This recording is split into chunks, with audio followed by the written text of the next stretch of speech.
네, 아까 스트레스의 크기까지 얘기하다가 동영상이 멈추었죠. 계속 이어가겠습니다. 스트레스의 크기는 변화량, 예측 가능성, 통제 가능성이라고 얘기했습니다. 여기서 우리가 얻을 수 있는 시사점이 있습니다. 흔히 우리는 스트레스를 일반적으로 나쁜 일에서만 스트레스가 일어난다고 생각합니다. 나쁜 일이 동의어로 보는 거죠. 그러나 이 공식에 의하면 좋은 일도 스트레스가 될 수 있습니다. 죽음은 뭐 또 가까운 사람의 죽음이나 이런 것은 굉장히 큰 스트레스이지만 탄생도 스트레스입니다. 또 이혼도 스트레스지만 결혼도 뭐 변화량이 굉장히 크죠. 예측 가능성, 통제 가능성. 결혼해 보신 분들은 아실 겁니다. 결혼도 스트레스입니다. 실직 스트레스입니다. 하지만 취업도 스트레스입니다. 파산은 우리가 두려워하며 피하고자 하는 스트레스지만 창업도 스트레스입니다. 물론 부정적이고 긍정적인 이제 스트레스의 질적인 차이가 있죠. 하지만 스트레스라고 하는 것은 속성상 어느 쪽이라 하더라도 적응 과제, 적응의 부담이 커지면 다 스트레스가 되는 것입니다. 이렇게 해서 스트레스에 대한 이해를 좀 더 원만하게 하는 것이 좋겠습니다. 세 번째는 우리가 이제 몸이 자기 자신을 지키기 위해서 스트레스 반응이라고 하는 일련의 그 반응 체계를 이끌어낸다고 했는데 그것이 무엇인가 하는 겁니다. 그러니까 스트레스 받을 때 몸이 일으키는 반응이라고 하는 것을 우리는 이제 심리학 용어로 FF 반응이라고 합니다. Fight와 Flight죠. 싸우거나 도망치거나. 예, 2만 년 전에 우리가 숲에서 곰을 만나면 도망쳐야 되고 토끼를 만나면 쫓아가서 잡아야 되지 않겠습니까? 이제 그 DNA가 각인된 것인데요. 이 FF 반응을 하려면 신속하고도 확실한 행동이 필요합니다. 그래서 그 격렬한 행동을 위해서 몸이 준비를 하는 것이죠. 그것도 즉각적으로 몸이 준비를 해야 우리가 위급한 상황에 반응을 할 수 있는 거죠. 그래서 몸은 이것을 세 가지를 가지고 준비를 합니다. 첫 번째는 신경계를 바꿉니다. 이완된 신경계를 긴장된 신경계로 바꾸는 거죠. 그것이 교감신경을 활성화시켜서 눈동자가 커지고 심장 박동이 거세게 뛰고 이런 거 아니겠습니까? 입 안이 마르고. 그래서 이 신경계를 교감신경 우위로 돌려놓고 그럼 이어서 호르몬이 분비가 됩니다. 잘 아는 아드레날린과 코르티졸이죠. 아드레날린은 우리가 긴장을 강한 수준의 긴장을 유지하도록 하고 코르티졸은 순간적으로 에너지를 결집하는 데 필요한 호르몬입니다. 그러니까 긴장하고 에너지를 결집해서 언제든지 격렬한 활동, 행동을 할 수 있도록 만들어주는 거죠. 그리고 그것은 혈액에서도 나타납니다. 혈액은 그야말로 우리 몸을 움직일 수 있는 에너지를 이제 다량으로 혈액 속에 이제 몰아넣게 됩니다. 첫 번째는 당이죠. 그래서 혈당이 올라갑니다. 두 번째는 콜레스테롤, 중성지방, 노폐물 등등을 포함해서 태울 수 있는 모든 에너지원을 다 혈액 속에다가 징발하게 되죠. 전시 동원처럼요. 그리고 또 한 가지가 있습니다.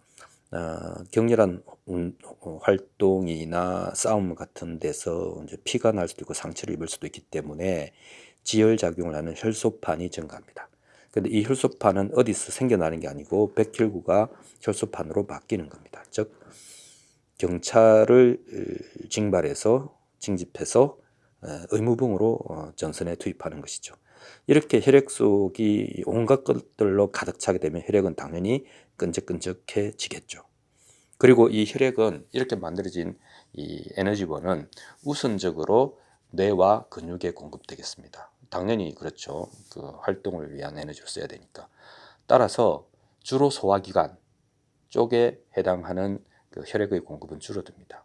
그래서 우리가 입맛도 없고 먹어도 소화가 안 되고 소화를 시켜도 흡수가 안 되고 배설이 안 되고 이런 소화 장애가 일어날 수 있고 또 뭐 잠도 자기 싫고 각성성도 높으니까 이렇게 해서 그 몸은 급속한 행동을 위한 준비를 이런 단계를 거쳐서 하게 됩니다.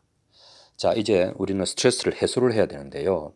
일단 생겨난 스트레스는 해소해야 되지 않겠습니까? 그래서 해소 방향은 두 가지죠. 하나는 신경계를 이완시키고 긴장을 완화시키는 게 하나의 길이고 또 하나는 그 혈액 속에 막대하게 모여져 있던 에너지원들을 제자리로 돌려놓는 것입니다. 즉 혈액을 맑게 만드는 것인데 이 한번 스트레스가 발동됐다가 해결이 되고 일반 상태, 안정된 상태로 돌아가는 데 걸리는 시간이 일반적으로 한 일주일 정도 걸린다고 합니다.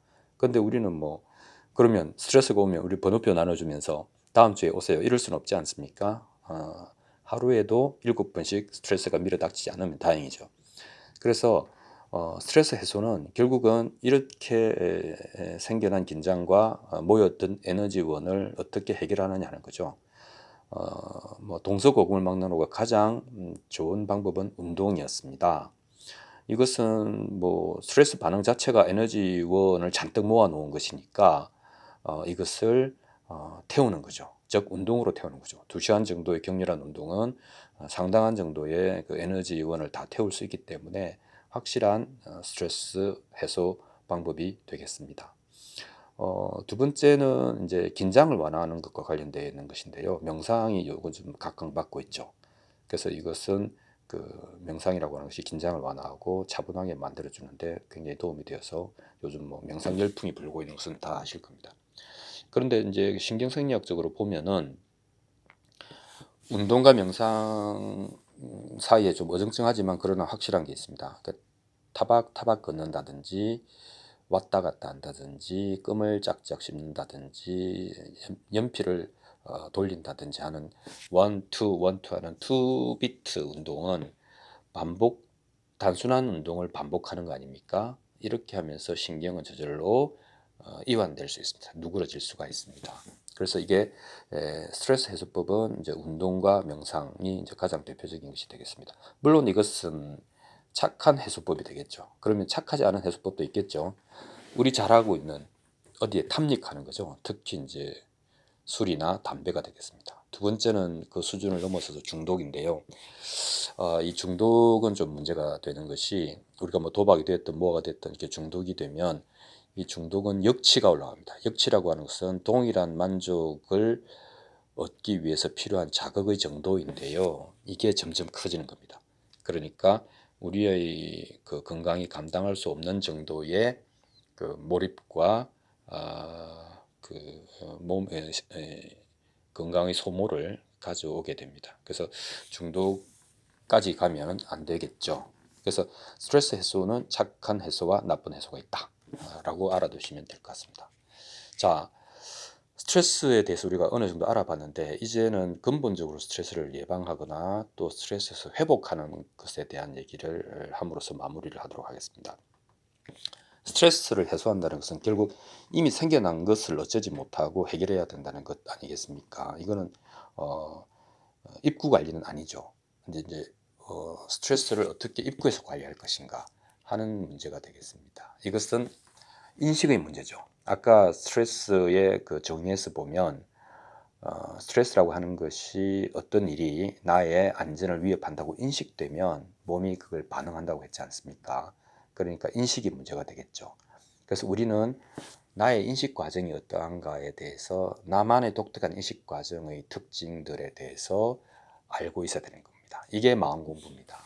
그래서 첫 번째는 우리가 이제 결국은 이제 우리가 세상의 일에 접촉을 하거나 노출되는 것이죠. 이건 주로 감각기관이 1차적으로 그런 일을 합니다.